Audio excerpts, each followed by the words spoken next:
Hello and welcome to Rippercast, your podcast on Jack the Ripper and the Whitechapel murders.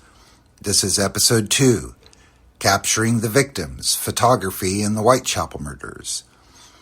This is Robert McLaughlin's first appearance on the podcast, and he would come back many times and become a regular co-host of the show. And it was originally released on February 24th, 2008. We have Howard Brown joining us in Philadelphia, Pennsylvania. Hello, Howard. How's it going, Jonathan? Pretty good. With us again this week from Hull is researcher Mike Covell. Hello, Mike. Hello, Jonathan. And our special guest this week is Robert McLaughlin, the author of the 2003 book, The First Jack the Ripper Victim Photographs. Hello, Robert. Hello, Jonathan. Good to be here. Good to have you here. A couple of things before we get started is that this was brought to my attention on one of the forums that if you go to www.rippernet.com and you attempt to stream the embedded audio file for our pod show, you may require QuickTime for Windows if you're a Windows user. Otherwise, you might not be able to just simply stream our podcast over your computer if you're the type of person that doesn't like to download files to your computer.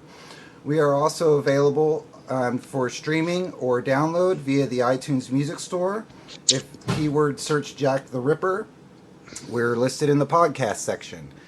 And one more place that you can find our show is on the Pod Show Network at www.rippercast.podshow.com. So I just wanted to get that little bit out of the way. And we do have a correction from last week's show on Robert Donston Stevenson. And for that correction, I'll turn it over to Mike Covell in Hull. Hello, thank you, Jonathan. Basically, last week I stated that Robert Donston Stevenson's name was in the muster rolls held at the Bishopsgate Institute and were dated 1863. Upon further investigation, contacting them, they did confirm it was actually 1860, so I was actually 3 years ahead in my dates. So it was on the muster rolls at the Bishopsgate Institute in 1860. Good. Let's make sure that doesn't happen again, Mike. No problem. Just kidding, buddy. Okie dokie, and now that that's out of the way, on to this week's topic, which are the photographs of the Jack the Ripper victims. Now, Robert, you wrote a wildly popular book, The First Jack the Ripper Victim Photographs, and right now it's a very hard to find copy. Would you just briefly explain to us the state of mortuary photography in the late Victorian period? What was the nature of crime scene photography, and introduce us to some of the people involved in creating what we all the Whitechapel murder victim photographs that we're so familiar with. Sure. In Victorian London, police departments hadn't caught on yet to the fact that photography could be very useful as evidentiary value. They mostly used it for identification purposes. In fact, the Metropolitan Police did not have a proper photographic department until 1901, and the City Police didn't have a proper photographic department until 1939. However, they routinely photographed criminals in attempt to identify recidivists. And they also routinely photographed dead bodies that they found in the street or fished from the Thames, or murders that they found from the 1870s onwards. So they did make use of it. In relation to the Jack the Ripper murders, there's a clue in the official files of who the victim photographer was. On the back of both the Martha Tabram photograph and the Francis Coles photograph, and both of these murders basically bookend the Whitechapel victim murders. If you throw out the one of Emma Smith, but it says on the back of both the taproom and the Coles photograph, photographs of the unknown dead. In districts where a skilled operator cannot be obtained, Louis Gumprecht of 11 Cannon Street Road East is willing to attend on a few hours' notice on the same terms as the eastern districts are served. Wire through H. Gumprecht was born in Hanover, Germany, and emigrated to England in the 1860s, where he set up a photography studio on Cannon Street Road and became a police photographer. To supplement his income, he also owned the Jolly Sailor Pub in Cannon Street Road. He married, had children, and between him and his wife and his family, they ran both the public house and the photography studio. His wife, unfortunately, died at the end of 1886, and this is when he gave up the photography business. He sold the business to a man named Joseph Martin. After he sold the business, he took his children. He moved out to High Beach and bought a place called the King's Oak Hotel, where he and his family continued to run it until the 1930s, and there's no evidence that he ever returned to London to take any photographs. So he wasn't in London at the time, like when you consult all of the directories, such as the Kelly's directories and others, to suggest that he even took the taproom or the Coles photographs or any of the victim photographs in between. Now, the man who took over for him at Cannon Street Road, Joseph Martin, was in London and was at 11 Cannon Street Road. He took over the establishment in 1887, just a year before the murders began. And in a lengthy interview that he gave just a couple months before he died, in October 21st of 1933 to the East London Advertiser, he mentioned to the journalist that he was a mortuary photographer for the Jack the Ripper victims. And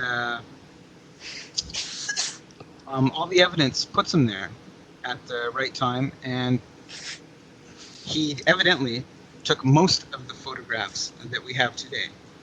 He obviously didn't take the photograph of Catherine Eddowes, as she was found in the City of London, so a city photographer would have taken her photograph. But most of the other ones would have, both the McNaughton 5 and those outside of that would have been taken by Joseph Martin. So basically, that's an introduction to photography. Robert, let me ask you this.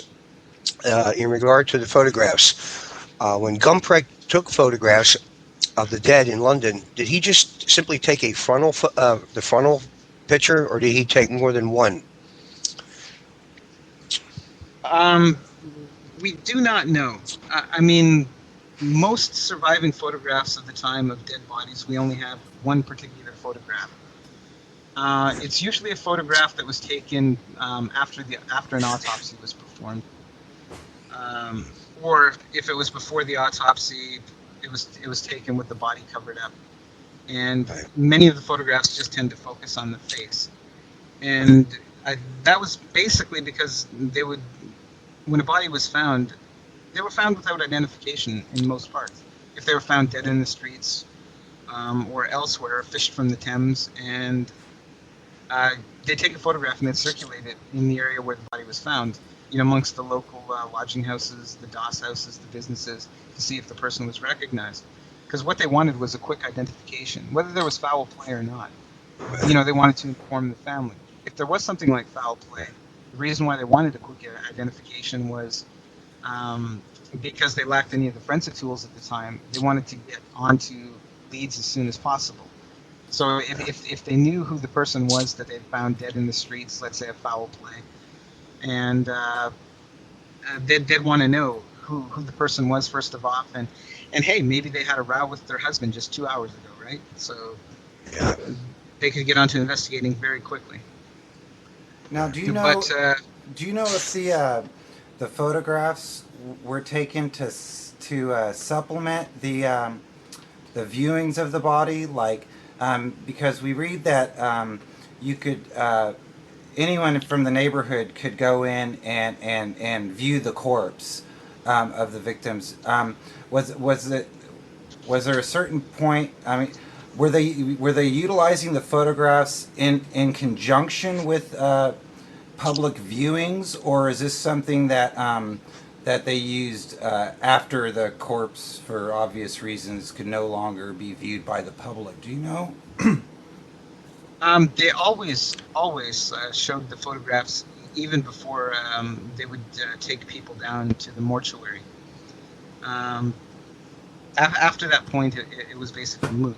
They would take the photographs around to, let's say, the lodging houses, local businesses, wherever the body was found, and to see if anyone could identify the person through the photograph. And invariably, people would say yes, whether they knew it or not. And that's when they would take the people down to the mortuary to actually view the body, to try to get that confirmation. Um, in the case of Martha Tabram, it was initially confusing because they took the photograph around, they showed it around, and they had three different women identify three different people. And it wasn't until after Marianne Connolly, her drinking buddy from the night she was murdered, and her estranged common-law husband, Henry Tabram, came forward that Martha was positively identified. Um, so the photographs were always important. It happened also in regards to the Stride murder, as people may recall, and even the less-known death of Rose Millette in Poplar Yard at the end of 1888, where she was identified through photograph. Robert, Yes. considering that there are more photographs of Eddowes than the other canonical victims and even Martha Tabram, do you think that the city police had a different procedure than the Metropolitan Police? It's quite possible that they had a more extensive procedure that uh, Than the Met? it's an assumption one can make. However, it could also be because they learned from the Metropolitan Police's maybe not mistakes, but lack of follow-up. No murders until Eddowes had happened on City city turf, right? territory. That's right. So the city police had plenty of time to strategize if and when a body landed on their territory. I'm sure Acting Commissioner Major Smith and Inspector McWilliam and the other senior officers there at the city police probably talked about, okay, what happens if we get a body on our property, on our land? Like, what do we do? And I think they had a plan in place because uh, Mitre Square everything seemed very organized. Right from bringing in Frederick Foster to draw plans, Right. drawing the body of Catherine Eddowes in situ. Uh, several photographs at the mortuary. There may have even been more than the four that we already know of. And in turn, I think the Metropolitan Police probably learned from what the City of Police did when Kelly was murdered 6 weeks later, or 5.5 weeks later, in Miller's Court. They sealed the court and treated it as a crime scene. They treated it much differently than Tabram, Nichols, Chapman, Stride. You know. Yeah. Are you of the belief that there are more photographs of Mary Jane Kelly that exist, perhaps in France? Oh, absolutely. There's anecdotal evidence, from Walter Dew to Don Rumbelow to Eric Barton, that more photographs were taken. We even see it in the press at the time. It seems inconceivable that they would close off Miller's Court and basically snap one photograph, which is the famous one we know, and then a real obscure one from the opposite side of the bed, and not Right. snap any others.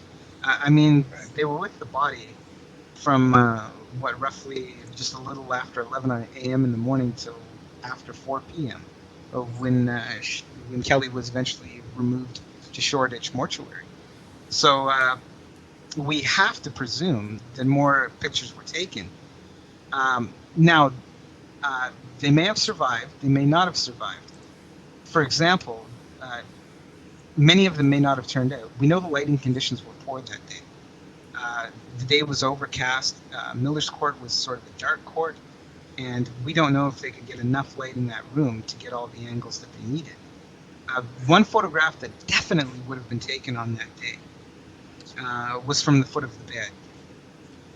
the photographer would have set up his camera from the foot of the bed because that would have yielded the most information. Much more information than the side angle that we have of a full-length shot. Looking downward on her, correct? Exactly. And you would see her entire body as she lay there on the bed and was found. And that would have been taken. Now, whether that picture turned out, we do not know. If it did turn out, it no longer exists. Now, And going back to Edo's, there would be also a missing Edo's photo. We all know the photo of her in profile, the close-up of her face in profile. But there would have been one taken straight on of her face as well, before they'd taken the profile shot. So we know there's an Edo's one missing as well. now, back to Kelly. There's some there's some dispute as to whether Joseph Martin was the photographer at Miller's Court that day. Adrian Pfeifers had, in his dissertation that's available on casebook.org, questions whether or not Martin was the one who took the photograph. But you worked with Adrian, and so could you go into a little bit of that and how you were able to say for certain that Joseph Martin was the photographer in Miller's Court? Sure. I can't say with 100% certainty he was the photographer because he's not listed in any of the press reports or the surviving official documents. One thing we do know, though, is that Don Rumbelow is incorrect in his assertion that the city police took the photographs that day. In Don Rumbelow's book, The Complete Jack the Ripper, he posits a theory that the city police were called in to take the photograph, and indeed took a photograph of all the Whitechapel victims. Unfortunately, Don didn't have all the information that I have at my disposal now, and with the opening of the files and the press reports that are easier to get at, more directories that we can consult. So I have more information that I was able to consult with. As for the Adrian Pfeifers article, the reason why Adrian was initially doubtful is that in the East London Advertiser article of 1933, just before Joseph Martin's death, it only mentions him as a mortuary photographer and not a crime scene photographer or anything else. But Joseph Martin worked right up until a few months before his death as a police photographer. He worked as a police photographer for the Metropolitan Police for over 50 years. Now, I think it would be a real waste of his talents, especially come the 20th century when crime scene photography became more advanced. It would be a waste of his talents just to send him out to take snaps at a mortuary, essentially since he'd been doing this since the 1880s. So I think that when Mary Kelly was found murdered in 1888, they sealed the court. And they couldn't just call a portrait studio photographer from Commercial Street or Whitechapel Road. They needed a specialist, and they'd obviously used Martin in the past, and they'd definitely used Gumprick before that. And so I think they called on 11 Cannon Street Road. And they had plenty of time to find him and bring him back, because they knew they had a gruesome scene. They knew they needed a man with a strong stomach for it and a discretion for it. And I think he snapped the photographs, and that made his reputation, and that allowed the Metropolitan Police to keep him on as a photographer because, as I said, they did not have a proper photographic laboratory until 1901. And the mere fact that they kept him on suggests that he had a very good reputation. Now, Mike and Hull, Hello? you must jump in here. Is there anything you'd like to talk about? Well, one thing that has popped into my head while you was discussing the possibility of more photographs in terms of the victims, with the dead bodies being photographed and suicide victims, is it a possibility that there may well be a photograph out there of the body of Montague John Druitt, who was a Ripper suspect, whose body was found on Monday the 31st of December in the Thames? Is that a possibility that a photo of him can be found? Absolutely. Uh, there's a very good chance that when they pulled him out of the Thames that he would have been photographed.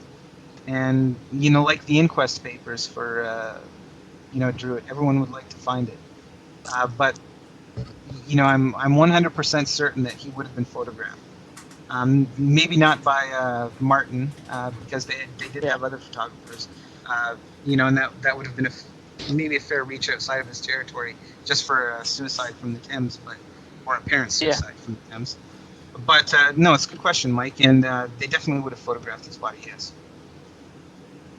Robert, Thank you. what turf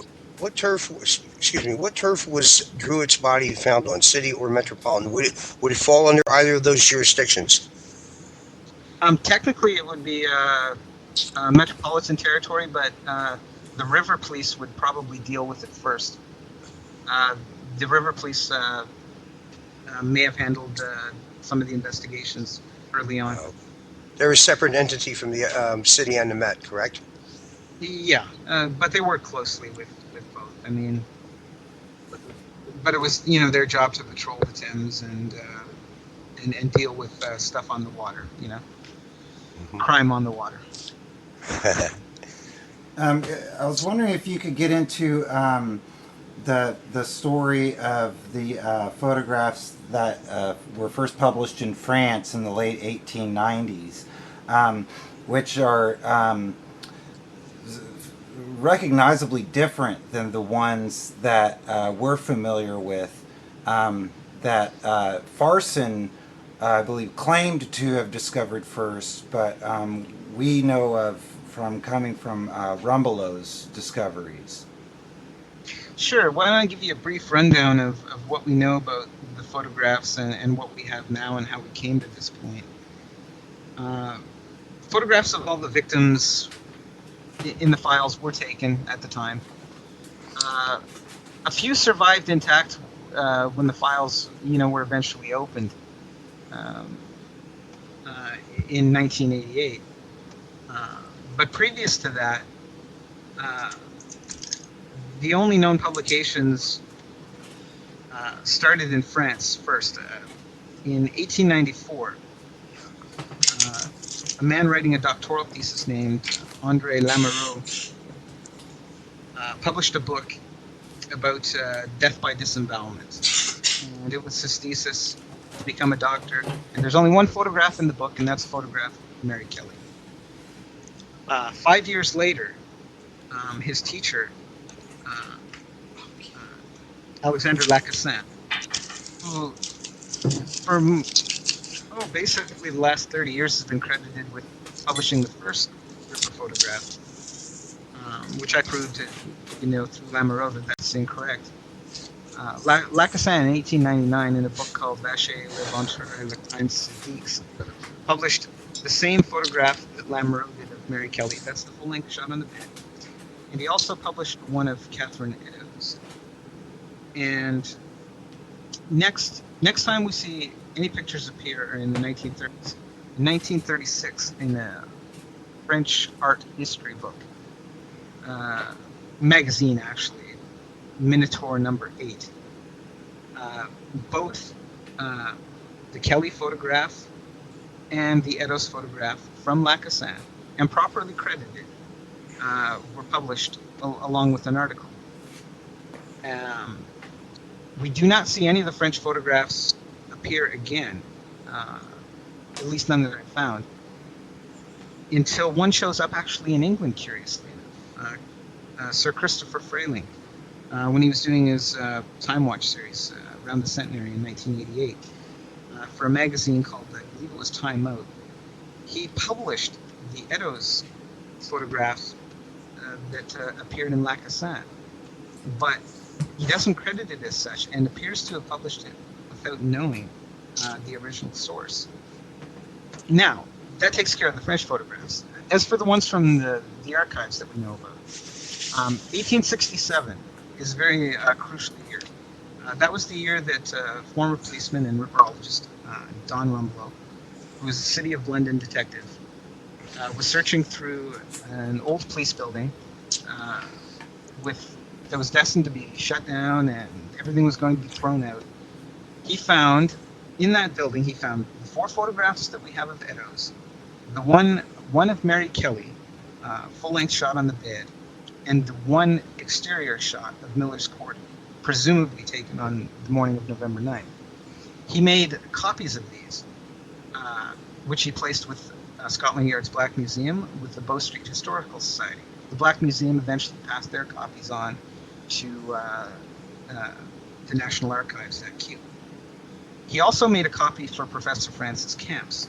Now, Francis Camps made copies for his friends, and I don't know how Don ever felt about that. But this is how Dan Farson got a copy of it and published it in his book in 1972. Rumbelow in 1969 published the Kelly photograph in the Police Journal, another magazine. And Farson publishes 3 of the Eddowes photographs, and he publishes the Kelly photograph for what he claimed to be the first time, which was incorrect. And he made this claim for 25 years before recanting, because everybody knew about the Lacassin photos by then. The next crucial period is 1988.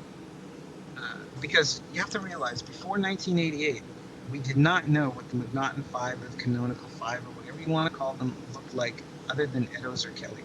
We did not have a face for Mary Nichols, Annie Chapman, or Elizabeth Stride. But thanks to somebody who had returned photographs, as well as other documents, to Scotland Yard that year, we had pictures of all the Canonical 5, including the second angle of Kelly, taken from behind the bed across her body. And so there's been, most of the important photographic discoveries that we've had have been in the last 40 years. And basically that's a brief summary of how we come to where we are today. Were these photographs that were returned in 1988 of Stride and Chapman and Nichols, were they marked as being the victims of Jack the Ripper, like on the back, or what? Do you know what kind of labels or identifying features these photographs contain? Sure, they were pasted on a board, and the names are underneath the photographs. And if anyone, like the only one who publishes them as they were originally sent back is, believe it or not, the wretched original diary. So if you have a hardback copy of Shirley Harrison's diary of Jack the Ripper, you will see how they were returned to Scotland Yard in 1988. Everyone else just crops the photo, but you will see how they were actually returned with their names underneath and pasted onto a board. Oh yes, with a typewriter. Yeah. Okay, right on. Another thing I was going to ask you is about the Eddowes photograph and Lacassin, of where it appears that the now some would say that it's actually a painting. To me, it more looks like that it's been touched up slightly, but not to any significant degree. And then the Kelly photographs also the French versions of the Kelly photographs also have a different appearance to them. One even appears that it could have been taken from a slightly different angle, if you ask me. Could you explain that how if you know how these photographs made it over to France? What you believe the process was in getting them produced as they appeared in the late 1890s? It's very difficult to know how they actually made it to France. I mean, many people had copies of the photograph in England, and all the people that could have received them, from Lacassin to his colleague Henri Coutin, who did the translation for him from English text to French text of Arthur MacDonald, who supplies the essay. that Lacassin used in his book about Bachet. These were very well-respected men, and they could have received photographs. Alphonse Bourdillon, who basically we know for developing the mugshot, the modern mugshot. He was very well respected in the day. He could have received it at the French end. As for who he, any of them received it from London, it's difficult to know the route it took from London to Lyon, where it was eventually published, because so many people had photographs. You know, George R. Sims, the journalist, had photographs that he obtained from MacNaughton, and we know from MacNaughton, MacNaughton freely showed them about as major as pardon me, not Major Griffiths, Arthur Griffiths, who is in his Mysteries of Police and Crime told us about MacNaughton that he freely showed them about. Dr. Gordon Brown in 1905 took the Crimes Club around for a tour of the Ripper murders and showed them victim photographs. The band included coroner Ingleby Odie, Charlton Collins, H.B. Irving, and Arthur Conan Doyle was actually on that. So Dr. Gordon Brown worked on both the Eddowes case, as he was a City of London doctor, and he was also called to the bedside of Mary Kelly, as people will remember, on November 9th to Miller's Court. So there are many people that had photographs, and just only a few that could have received them in France. And I've checked various medical conferences and criminological conferences, and between 1888 and 1894, when the photographs first appeared in France, those 6 years there was over 50 major conferences, including even excluding, pardon me, the World's Fair in Paris in 1889, which would have been a perfect chance for lots of people in need. So I haven't yet found the connection. All I can say is that my leading candidate for passing it on would have been Gordon Brown, because he worked on both murders, so he would have had photographs of both Kelly and Eddowes to pass on. And on the French end, Lacassin, who published photographs in 1889, and a student who published them in 1894, I contacted the curator of the Lacassin collection in Lyon. Lacassin, 3 years before he died, donated everything, all of his criminological material, to the University of Lyon, where he was the head of the medical department. And the photographs of the Ripper are not known to exist in his collection, unfortunately. Despite all the other photographs and illustrations from his book Bachet l'Aventure, they are all in the collection in Lyon, but those ones aren't. So I still haven't found them, but I'm pursuing a very good lead right now from his colleague, Dr. Henri Coutin, who I believe maybe received them. And stay tuned, Ashley. And what do you believe the nature of the Eddowes, the one full length where it kind of cuts off at her knee? What do you believe the nature of the any kind of doctoring of that photograph is involved? Okay, I know most people who are listening to this podcast, or who will listen to this podcast down the road, have not seen the photograph, and so I'll send some to you, Howard, Okay. that you can put on your site. I did have some posted at casebook.org in their photographic section. Robert, excuse me, is that the one where Catherine Eddowes is in the casket? No, it's not. it's a one that's taken from her head all the way down to about her knees, and Okay. This is different than any of the photographs that Rumbelow found. It looks like one in between the torso shot that we have, the full torso shot, and the full length shot. It looks like one in between.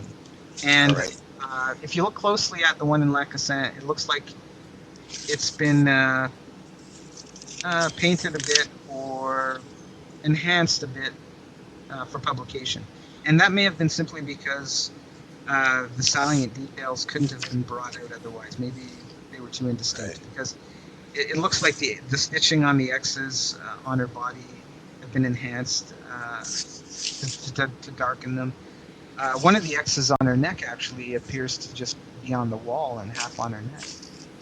There's shadings around her arms to make her come out from the wall a bit. Her hair is a little bit different. Yeah. But I must say that the touching up of photographs was not uncommon in Victorian England. It was done in many books. In fact, a very good murder example of it is Frederick Deeming. Wife murder, as many, and Ripper suspect for a while, and probably still by some hardcore people. Uh, Deeming, uh, there's a very good photograph of Deeming in the Daily Mail in, I believe, around 1890, 1892, of him sitting at a desk. And when Hargrave Adam eventually published a book about Deeming in 1930, uh, everything has changed about the original photo, except the head and the hands.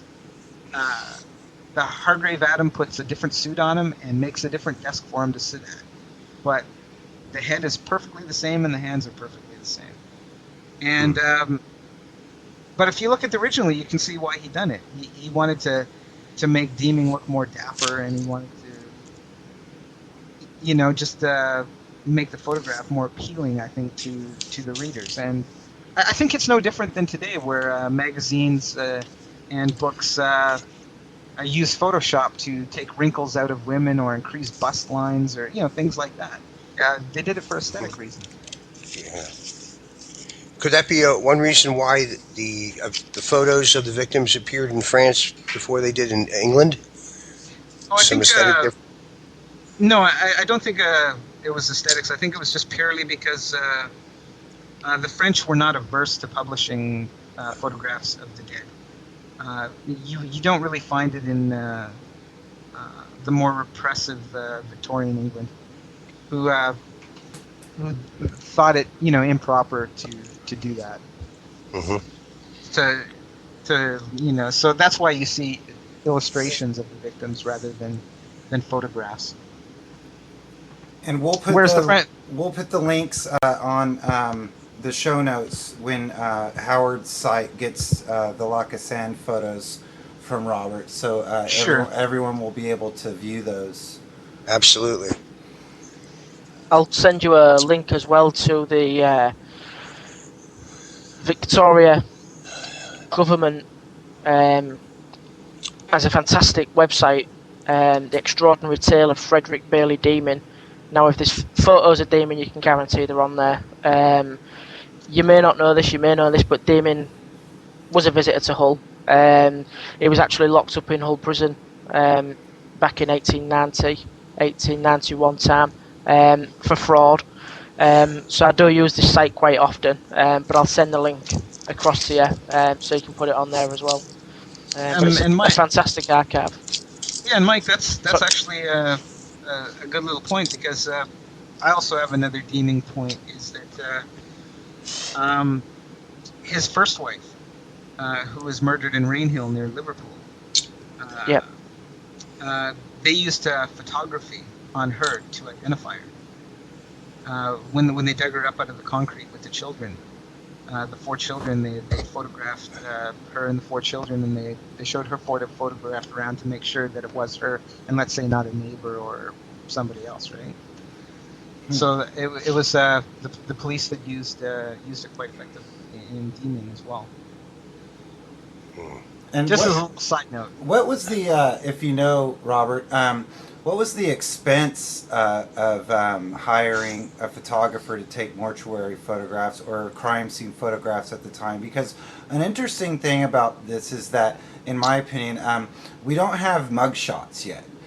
I mean, if Scotland Yard had utilized a photographer to take pictures of suspects interviewed in the Whitechapel murders, then this would be we'd be living in a completely different world right now. So what if you know what what kind of expense do you think was spent on getting Martin to take these photographs, and what do you think would have prevented them from taking mugshots at this time? If they were taking mortuary photographs, I mean, it seems logical that the next step would be to take pictures of suspects. Sure. Let me handle the first part of that first. Uh, as for the expense, I do not know that. If there's anyone out there, who can dig through payroll records and whatnot, and maybe find out, uh, what the photographer's pay was, or what the bill was. Uh, not even necessarily for the Whitechapel victims, but for around that time, if anybody can dig up something, because I initially for my book couldn't find anything, and it's something that I haven't gone back to actively. So if there's somebody out there listening who wants to dig that up, it's a good little project to find out, because that's a good question. But the pay definitely would have been more than a portrait photographer was making, which is why I think guys like Gumprick and Martin did this. It was definitely more pay than they were getting for somebody to come sit for them in the studio. Um, as for the other part of your question, uh, as we said, it was one of those technologies, like all technologies, that was underutilized and not appreciated until many years had passed. Uh, we know that fingerprinting was suggested by many people in the 1850s, 1860s, as a investigative tool and a unique tool, but it wasn't. It wasn't really. It was mostly a 20th century application. I mean, the first 40 years, you can forget about it. And even though uh, criminals were photographed in the prison system, like this, we know from once again Arthur Griffiths, who was head of prison officials from 1876 to I think 1892, something like that, where he said it was routine to photograph all criminals that came into the system. And that was done in an attempt to identify recidivist criminals. Now, as for police departments both in Europe and the UK, it was at their discretion to photograph criminals that they brought in or suspected criminals. And one of the reasons why, Jonathan, and I think hit the nail on the head, is cost and logistics is what it boiled down to. I mean, when you're talking a very high-profile crime, you're talking a lot of suspects, like in the Ripper case.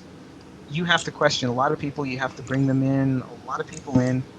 And we've seen that from trawling through the press reports, the hundreds of people that were taken in off the streets to be cleared or to be held for a while, to be talked to. And you can't photograph them all. I mean, you can, but you'd have to have a proper photographic department, which, as we know, nobody really had until the 20th century. You couldn't just call. You didn't have a photo, the camera equipment there, and it would have been. They would have thought it just useless to do it, like to bring somebody in, photograph them, let him go, and then say, "Well, why did we photograph him? He's just some guy. I mean, who got drunk and stood up in a pub, or he had a knife on him, and he's not Jack the Ripper." Um, in lower profile cases, I think that's occasionally where you find photographs, is where the murder is actually known, where somebody kills his wife, goes in, confesses. They may have set up photographs at that time then. I've certainly found photographs in Europe that are very common for this kind of crime, where the murderer is known. But where the murderer isn't known, even in Europe, I don't find people taking photographs, because logistically and cost-wise, it didn't make sense, I think, to the Victorians to do that. Um, and a couple other questions I had was these photographs were produced with negatives, right? That was the technology that they were using at the time. So the prints that everybody was carrying around were produced off of the original negatives. Is that right? Yes, and the original negatives, they could have been glass negatives, could have been some other form of negatives, because we don't know the camera that was used. I consulted various experts in photography, and they told me without the negative, it's impossible to know which camera was used. However, there's an excellent article by Dr. William Michael in Ripperologist number 80. That's Ripperologist number 80, Dr. William Michael, who I helped him with the article where he talks about the actual process and the equipment that was available at the time, and how these photographs of the Whitechapel victims may have been taken, and the process that was used for both development and the cameras. And it's a very detailed article, and it's quite excellent for those that are interested in that side of it. And I also wanted to ask you about now the photographs that are in the records now that exist. Is it true that the Stride photograph is missing? Yes, not long after it was returned to Scotland Yard and turned over to Kew, it was promptly lost again. They did microfilm it, as they had all of the photographs at the time, and indeed everything that they had in the case at the time had been microfilmed. So yes, it's missing. So it was missing, then it was returned, now it's missing again, unfortunately. Another case of pilfering from the files, I'm afraid. Okay. All right. Well, does anyone, Howard, you have anything else? Yeah, I sure do. Robert, I wanted to jump ahead a little bit here about Joseph Martin, and I'm reading from page 60 of your book. And you had mentioned the East London Advertiser, the October 21st, 1933 article, 50 Years a Corpse Photographer Took Jack the Ripper's Victims, Limehouse Man's Memories. And it was, in particular, it was the section on the Princess Alice disaster. If you don't mind, I'll just read a little bit from it, and maybe you Sure. could make a comment or two. All right. Mr. Martin often used to play in the steamships that went from London Bridge to Southend and Margate. He was on one occasion asked to play on the Princess Alice, and his sister and brother-in-law, who were arranging a day out, agreed to take tickets on the same boat. On the evening before the day, his employer told him that he would require him to play at the Holborn restaurant instead. He was disappointed that he could not get in touch with his relatives, but he went to the restaurant. He finished playing there in the early morning, and while on the way home called at a coffee stall. There, men were talking of the tragedy of the sunken ship and the many lives lost. I walked home stunned, said Mr. Martin, and thinking of the fate which must overwhelm my sister and brother-in-law. To my great amazement, when I went to the house of a relative to ask if any details had been received, I met them face to face. I said, "I thought you were dead." And they replied, "We thought you were too."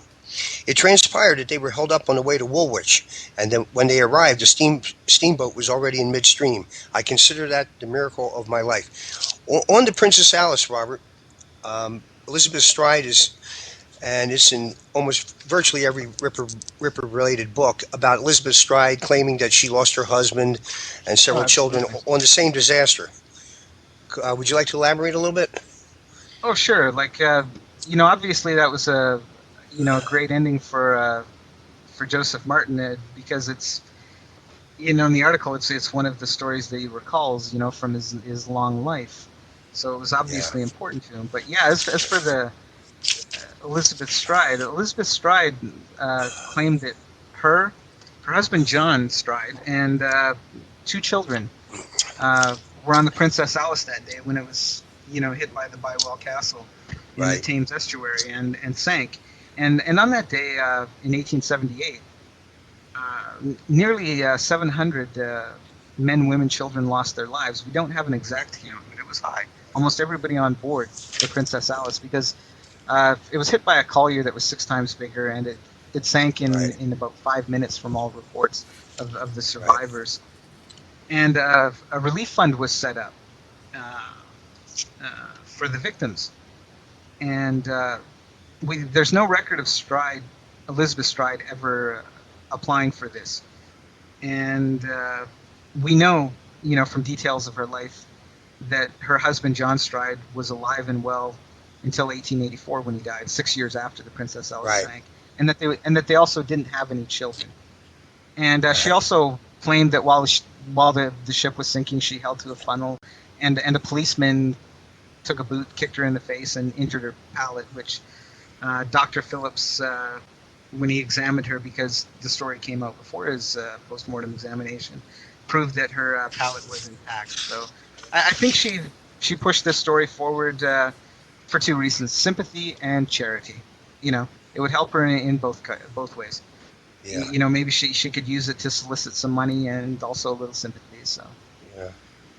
There's one other little story before someone takes over here that comes from the same article. It's called "The Corpse That Walked," and this is in regard to Joseph Martin. He once entered the mortuary to photograph the body of a man who had been found drowned.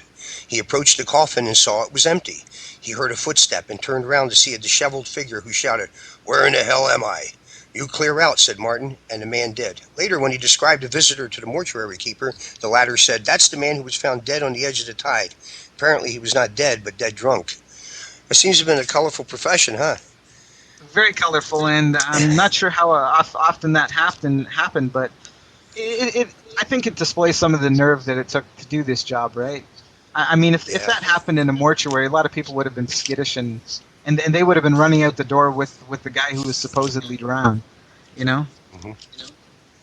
Yeah. But he seemed to take it all in stride, and for him, just Yeah. another day at work didn't seem to faze him at all. I believe Jonathan mentioned before the show about the fact that Joseph Martin lived near George Yard or went to the Ragged School there. Would you could care to elaborate on that? Sure, because his first love was that as a musician. He did it all his life.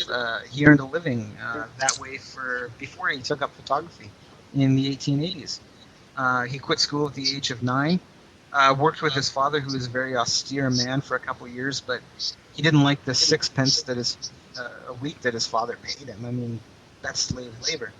So he didn't go to school. He picked up his instruments and he tramped around the country playing, even as a young child. And uh, he said Derby Day in Epsom was very popular. He could make lots of money then. The first time he played Yeah, there, him and his 20 band pounds. won 20 pounds, which was a Yeah, ridiculous amount of money. And you can see why he yeah, did something like this for 20 years. And yeah. it seems like all the photographers I find at the time had a second profession, that they needed that other income, because photography, uh, once Archer developed and Disdairy developed cheap prints, that could be easily produced.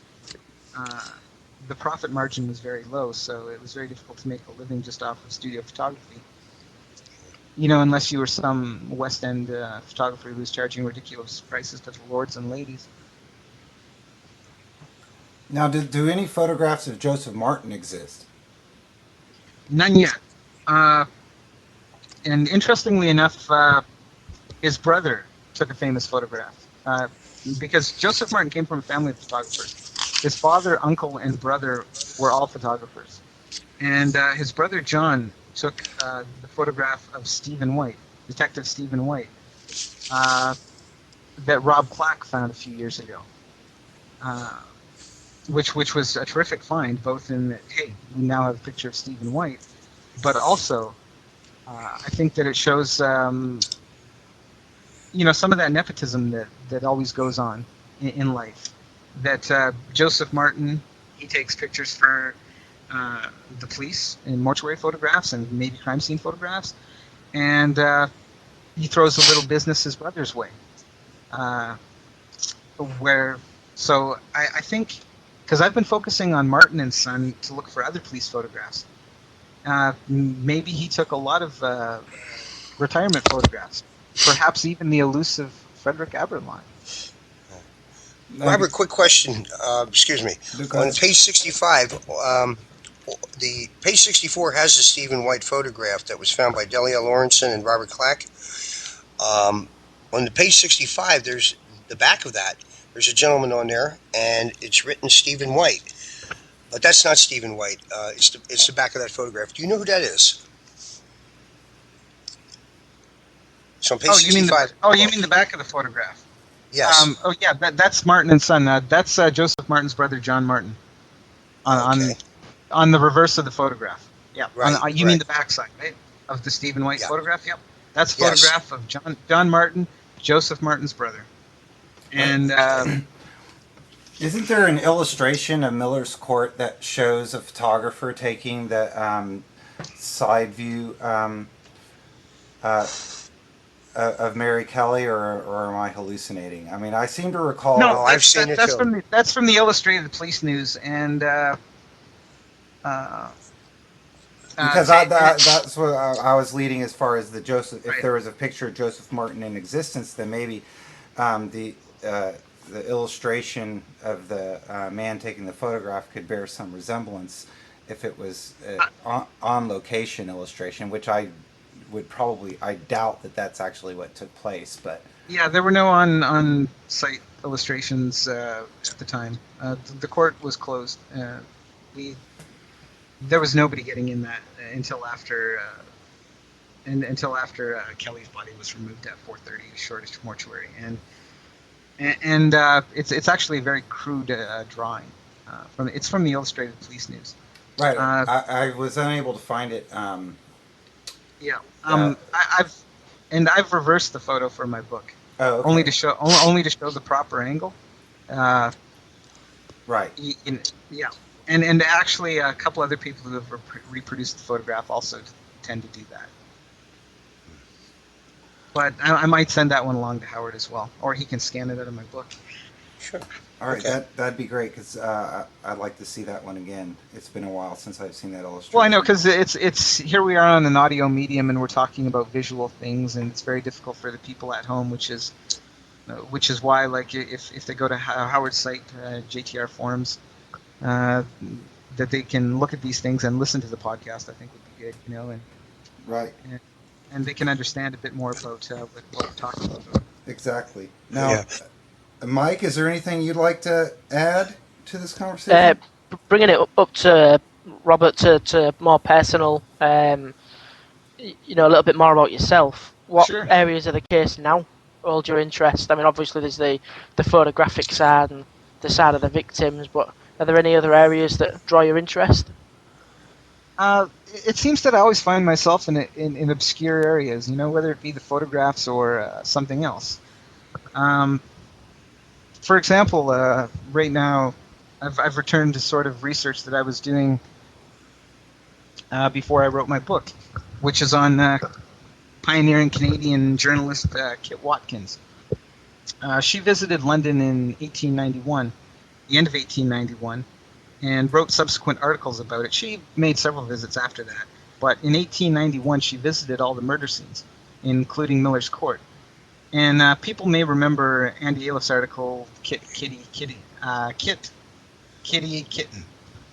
about the Kitty Ronan murder in Miller's Court in 1909, and Kit Watkins, uh, who had visited Miller's Court, in 1891, and found that there were still bloodstains on the wall. And but she's a very interesting character, and she Canadian wrote, lady, correct? yeah, and she wrote an article called Woman's Kingdom, and she wrote it at a time that ladies were usually only writing recipes and books or about women's matters, but she had enough power that she could write about any topic she wished. She was also the first female credited war correspondent in the world when she covered the Spanish-American War. She's a very interesting lady, and so look for an article on her by me, or maybe something more down the road, because it's very fascinating in the way she's not only connected to the case, but a lot of the tangents to the case as well, because she was also a member of Chicago's Whitechapel Club, where the Robert James Lee's story originated from. Hmm. So I won't go too far out on a tangent, but Yeah. you get the idea of what I'm working on now. But good question, Mike. Yeah. Yeah. Bob, And Robert, sorry, go on, Howard. I'm sorry. Robert, I have one real quick question for you. I know that you are, but are you aware of anyone else making any attempt to investigate the possibility of more Whitechapel murder-related photos existing in France? I don't know of anyone who's actively looking. Um, if anyone is, please feel free to contact me. I'll leave my email with Jonathan on his website for this podcast. So if anyone wants to get in touch with me about collaborative research into the photographs, or if they just want to, ask some general questions about my book or things we talked about here, I'm always eager to, discuss the matters with other people. All right. And Mike, you had something more to say? Yeah, have you read any? What sort of recent Ripper related books have you read? And what are your views on them? The last book I entirely read was Neil Stubbing Sheldon's the latest update of his victims book, The Victims of Jack the Ripper. Yeah, Basically because I love Sheldon's research into the victims, and he's discovered, of course, more relative photographs, and he, as we know, is the only person to have discovered a photograph of any of the victims whilst they were alive, and that was of Annie Chapman around the time of her marriage in 1869 to John Chapman. And it's a wonderful photograph for the people who've seen it. And Sheldon's made it available to a lot of people, and I just love his research. And Neil, if you're listening to this, please, step outside the MacNaughton Five or the Canonical Five, and do some genealogy on some of the other victims. We would love to get that from you. I had one more question for you, Robert. Sure. In regard to your book, since, as it's known, your book was a limited edition, do you have any plans on making a second edition of it, so that others who aren't as fortunate as I am can have a chance to purchase the book? Yeah, a lot of people have inquired about that. I'm still, floored by the positive reaction that I received from it. And when I first published it in 2005, it basically sold out in about 6 weeks, and I didn't expect it to sell out so quickly. I expected it just to be an obscure little title. And I sort of decided, basically because I reproduce so many photographs, I reproduce every victim photograph, and I'm the only author who's ever done that. It's a very costly book, and I've approached several publishers about a second edition, but it doesn't seem profitable for them or me to do it because the amount of updating I would have to do. Yeah. And for me to self-publish a second edition, which is perfectly fine, I wouldn't mind doing that again in maybe a larger print run. The only thing I think that would justify that for me personally and professionally is to find out more research. Like I have found out more research since the book, but I would still like more original research, just to make it worthwhile effort. I just don't want to reprint the same book. Right. Do you see specialist books becoming more popular than, say, suspect-based books? I hope so, actually. Yeah. I'm sort of I'm suspected out. I've and it doesn't really matter who the suspect is. I've read them all as most of us have, and they cover the murders in the same way, and then they go on and they make their case for their suspects, which is chock full of holes, and they trash everyone else's suspect, which is easy enough to do in the Ripper climate. But I do like the specialized books that are coming out. Whether it be Alan Sharp's Irish Connection, whether it was Excellent book. excellent book, which underappreciated. Yes. Chris Scott's books. And Chris Scott's exactly his extraordinary research into Mary Kelly and his extraordinary genealogical and census work. Rob Clack and Philip Hutchinson's new book about the Jack the Ripper of London then and now. It's a fantastic photographic book. And even as I mentioned, Sheldon and his book on the victims of Jack the Ripper. I mean, these are books that don't discuss theories, they don't discuss suspects, and they don't.